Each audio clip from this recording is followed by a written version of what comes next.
नमस्कार किसान भाइयों, मैं डॉक्टर प्रियोजय, वैज्ञानिक कृषि विस्तार, आप सबको भारतीय मक्का अनुसंधान संस्थान द्वारा शुरू किया गया वीडियो कार्यक्रम मक्के पे चर्चा पे स्वागत करता हूं। हम सभी जानते हैं मक्का फसल विविधीकरण के लिए एक बहुत महत्वपूर्ण फसल है, जिसका उपयोग दिन में पोल्ट्री क्षेत्र, डेयरी क्षेत्र और विभिन्न उद्योगों में किया जाता है।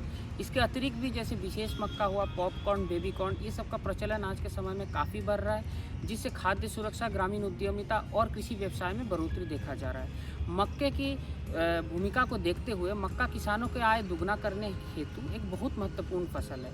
आज मक्के के बारे में जानकारी के लिए हम लोग के साथ है डॉक्टर AK सिंह, जो प्रधान वैज्ञानिक के तौर पे भारतीय मक्का अनुसंधान संस्थान में कार्यरत है।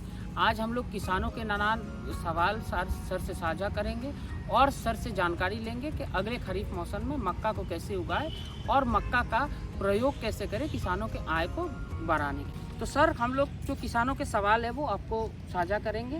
तो उसमें पहला सवाल आपको ये है कि सर, मक्के के खेती के लिए उपयुक्त खेत का चुनाव किसान कैसे करें और उसमें खेत का तैयारी किसान कैसे करें? किसान भाइयों को मेरा राम राम। प्रिय जी ने बहुत अच्छा सवाल किया। मक्का की फसल वैसे तो एक बहुत अच्छी फसल है, जिससे कि बहुत अच्छी उपज मिलती है हमको। अगर हमारे सिंगल क्रॉस हाइब्रिड का प्रयोग करें तो हम 8 से 10 टन तक उपज प्राप्त कर सकते हैं। लेकिन इसमें जो सबसे मुख्य चीज़ है कि जब भी हम खेत का चुनाव करें तो हमें ये चीज़ ध्यान जरूर रखनी चाहिए कि वहाँ पानी नहीं भरता हो, क्योंकि अगर वहाँ पानी भरेगा तो मक्का की फसल ऐसी फसल है कि अगर 48 से 72 घंटे तक लगातार अगर खेत में पानी भरा रहा तो आधी से ज़्यादा मक्का की फसल खराब हो जाएगी। इसलिए सबसे पहले मैं किसान भाइयों से अनुरोध करूंगा कि वो ऐसे खेत का चुनाव करें जहां पर, क्योंकि किसान भाइयों को बहुत सारा अनुभव होता है तो उन्हें पता रहता है कि कौन से खेत में पानी भरता है और कौन से खेत में पानी नहीं भरता। तो हमेशा चुनाव करते समय ध्यान रखें कि वहाँ पानी नहीं, पहली बात। दूसरी बात, उस खेत को अच्छी तरह से तैयार कर लें।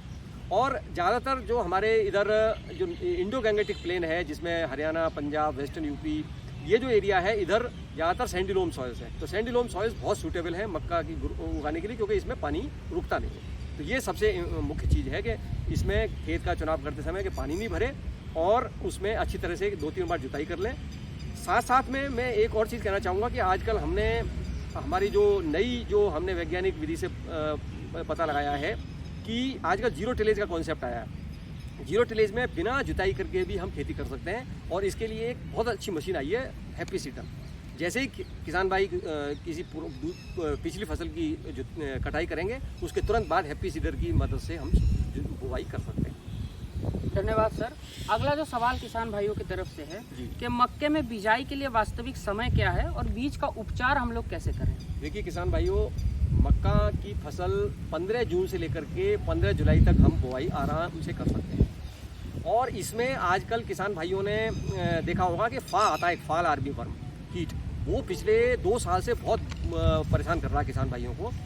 और इसका सबसे बढ़िया उपचार है कि अगर किसान भाई किसी भी हालत में 30 जून तक अगर बुआई कर दें, मतलब अर्ली सोइंग कर दें, अगेती बुआई जिसे बोलते हैं, तो फा आने की संभावना उसमें 70%, मतलब 70% से भी कम हो जाती है। तो ये सबसे इंपॉर्टेंट है। मतलब आपका कुछ न कोई केमिकल लगेगा, न कुछ और लगेगा, और आप उसकी टाइमली बुआई कर दें। और साथ में पर्टिकुलरली जहाँ पर पानी भरता हो, मान लो कुछ खेत ऐसे होते हैं जहाँ पर शुरू में इनिशियल स्टेज में पानी भरता है, बाद में पानी नहीं भरता, तो उन खेतों में ध्यान रखें कि पहले अर्ली सोइंग कर दें, अगेती बुआई।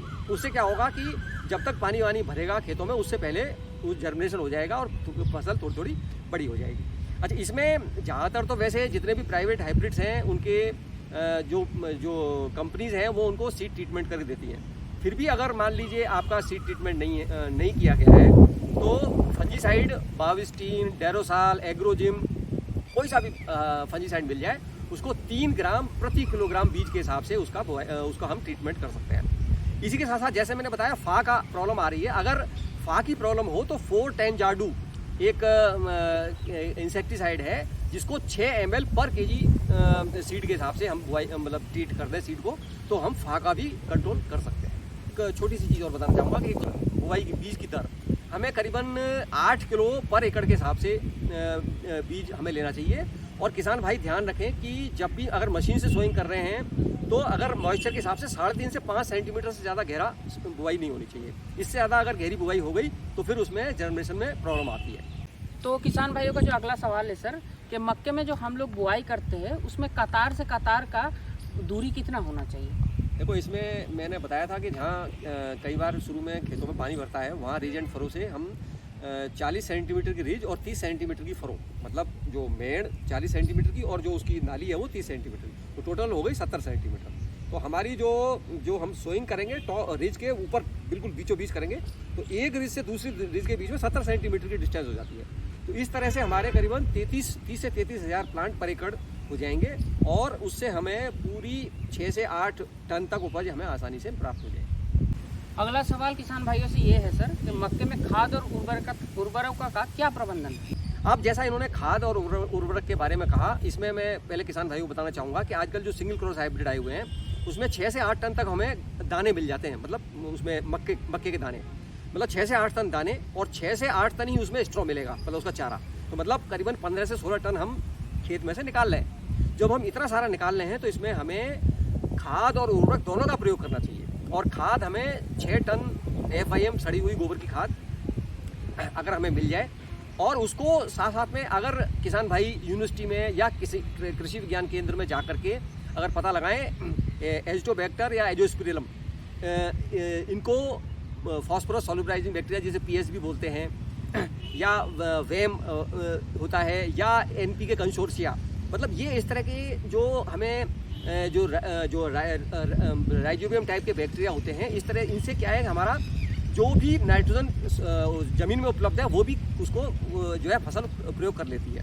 तो मतलब उर्वरक के साथ साथ में हमें खाद का प्रयोग करना बहुत जरूरी है। अच्छा, इसमें खाद में मेरा कहना ये है कि अगर मान लीजिए आपके पास में बैल जोड़ी नहीं है, आपके पास ज़्यादा नहीं है, तो आप जीरो टिलेज का कॉन्सेप्ट अपना करके 1/3 स्ट्रॉ को अगर आप रिटेन कर लें तो आपको खाद डालने की भी जरूरत नहीं पड़ेगी। और आप उससे, क्योंकि हम ज़्यादातर आपको किसान भाई जानते होंगे कि पूरी जड़ सहित हम जो है नीचे से नहीं उखाड़ते, तो अगर हम 1/3 ज़मीन से पुरानी फसल का अवशेष छोड़ दें और उसमें डायरेक्ट सोइंग कर दें तो आपका जुताई का जितना भी डीजल उसमें जलेगा वो बच जाएगा। तो इस तरह से हम जो है उसमें जीरो टिलेज के कॉन्सेप्ट से हम उसमें डायरेक्ट सोइंग कर सकते हैं। अब इसमें उर्वरक प्रबंधन में मैं कहना चाहूँगा कि हम किसान भाई जब, क्योंकि आजकल जो हमारे पब्लिक सेक्टर के हाइब्रिड है उनकी अवेलेबिलिटी अच्छी तरह से नहीं है अभी मार्केट में जो भी सिंगल क्रॉस हाइब्रिड फार्मर को, किसान भाई को मार्केट में मिल जाए, बस उसमें इतना पता लगा ले कि वो लॉन्ग ड्यूरेशन का मतलब 100 से 110 दिन पकने वाली वैरायटी है या शॉर्ट ड्यूरेशन 85 से 90 दिन में पकने वाली है। अगर लॉन्ग ड्यूरेशन की वैरायटी है तो उसमें करीबन 30 किलो 27 से 30 किलो करीबन जो है 33 किलो यूरिया बुआई के समय पर, आपका 50 से 55 किलो DAP और 30 किलो म्यूरेट ऑफ पोटाश।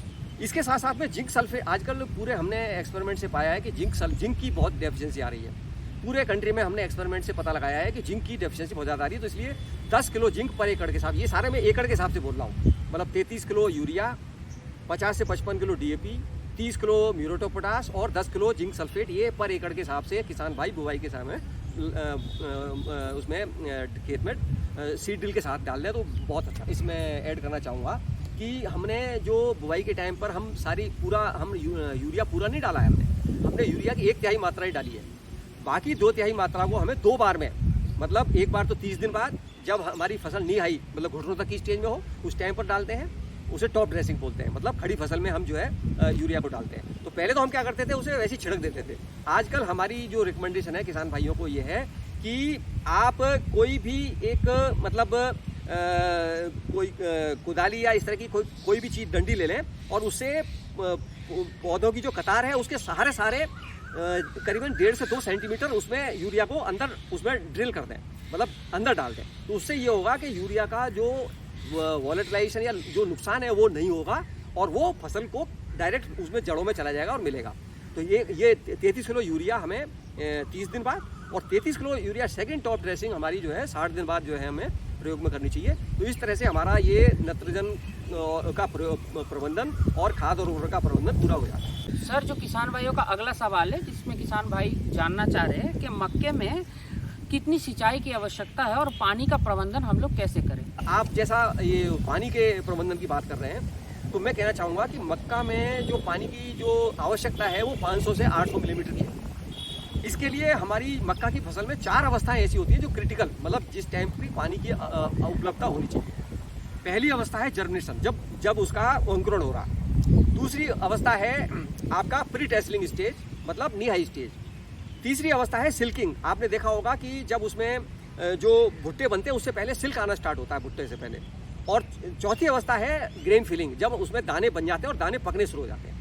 तो ये 4 अवस्था ऐसी है जिन पर कि पानी की उपलब्धता हमें जरूरी होनी चाहिए। लेकिन क्योंकि हम ज़्यादातर हमारे किसान भाई 70 से 80% जो हमारी मक्का है वो खरीफ मतलब वर्षा ऋतु में हम लगाते हैं। तो जुलाई अगस्त में तो काफ़ी किसानों को पानी मिल जाता है, मतलब अर्ली स्टेज में। लेकिन लेटर स्टेज में जब हमारी सिल्किंग स्टेज और जो ग्रेन फिलिंग स्टेज है, उस अवस्था में अगर पानी मतलब बारिश नहीं हो तो 1 या 2 सिंचाई किसान भाई अवश्य करें। सर अगला सवाल किसान भाइयों की तरफ से ये है कि मक्का में खरपतवार का प्रबंधन हम लोग कैसे करें? किसान भाइयों को मैं बताना चाहूँगा कि हमने प्रयोगों से पाया है कि न्यूट्रिएंट आपके जो खाद और उर्वरक प्रबंधन के बाद में जो दूसरी सबसे इम्पोर्टेंट चीज़ है खरपतवार प्रबंधन। पहले तो क्या था कि किसान भाइयों के पास में खुद के घर के आदमी होते थे, लेबर भी आसानी से मिल जाती थी। जब से नरेगा और इस तरह की स्कीमें आई हैं किसान भाइयों को लेबर नहीं मिलती।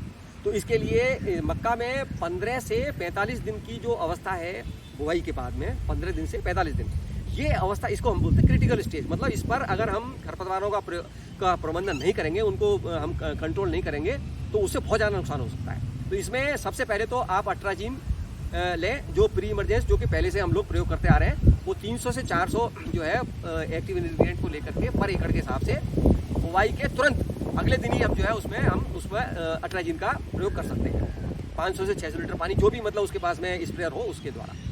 अब पोस्ट इमरजेंस पहले हमारे पास में हर्बिसाइड नहीं थे, लेकिन आजकल हमारे पास में 2 बहुत अच्छे हर्बिसाइड पोस्ट इमरजेंस आ गए हैं। एक तो है टोप्रामेजोन, जिसे बोलते हैं टिंजर।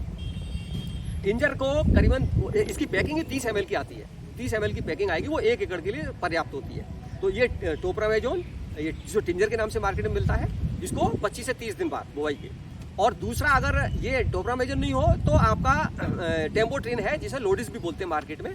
इसकी पैकिंग 115 ml की आती है और ये 115 ml पर एकड़ के हिसाब से, मतलब पैकिंग इस तरह से आती है कि एकड़ के हिसाब से आती है। तो इस तरह से आप अट्राजीन बुआई के तुरंत बाद और टोप्रामेजोन या आपका टेम्पोट्रिन ये जो है 25 से 30 दिन बाद जो है हम अगर इनका प्रयोग करें तो हम खरपतवारों के जिससे कि हमारा 50 से हमारे प्रयोग से पाया है कि 50 से 80% तक नुकसान खेतों में होता है, वो उसको हम कंट्रोल कर सकते हैं। सर एक महत्वपूर्ण सवाल किसानों की तरफ से ये आया है कि सर मक्के में कटाई का समय और उसके उपरांत का जो प्रक्रियाएं है, हालांकि जिससे किसानों के एक सटीक मूल्य मिले मार्केट में, उसके बारे में आप कुछ बताइए। उसके बारे में ऐसा है कि किसान भाई वैसे तो पर्याप्त अनुभवी होते हैं, लेकिन उनको पता होना चाहिए कि जब इसमें भुट्टा जब पकने लगता है तो उसमें एक ब्लैक लेयर आ जाती है, काली काली लेयर। वो किसान भाई पर्याप्त एक्सपीरियंस्ड है, उनको पूरा अनुभव है। तो उस टाइम पर वो उसकी कटाई कर लें। अब कटाई करते हैं तो उस टाइम पर क्या होता है कि मक्का के दानों में 25 से 30% तक मॉइस्चर होता है और उस टाइम पर अक्टूबर नवंबर का टाइम आ जाता है, मतलब टेम्परेचर डाउन हो जाते हैं। तो उस टाइम पर अगर किसान भाई किसान को पैसे की जरूरत होती है, तो अगर किसान भाई उस मक्की को लेकर के सीधे अगर मंडी में जाएगा तो वो आड़तिया कभी भी उसका पूरा दाम नहीं देगा, क्योंकि उसमें मॉइस्चर बहुत ज़्यादा होता है और उस ज़्यादा मॉइस्चर की वजह से उनको भी प्रॉब्लम आती है आगे, क्योंकि उसमें अफ्लाटॉक्सिन और काफ़ी सारे कीड़े मकोड़े लग जाते हैं। तो इन सब चीज़ों से बचने के लिए हम आजकल गवर्नमेंट से भी हमने रिकमेंडेशन दी है और स्टेट गवर्नमेंट्स काफ़ी हरियाणा में और पंजाब में भी हमने रिकमेंडेशन दी है कि ड्रायर्स जो कम्युनिटी बेस पर ड्रायर लग रहे हैं, किसान भाइयों से मैं निवेदन करूंगा कि वो आसपास अपना पता लगाएं कि कहाँ पर ड्रायर उपलब्ध है और उस ड्रायर में उसको ड्राई करके सुखा लें और उस मॉइस्चर को 12 से 14% तक ले आएँ। 12 से 14% का मॉइस्चर अगर आप ले आएंगे तो उसको फिर आपको MSP की दर आपको आसानी से मिल जाएगी।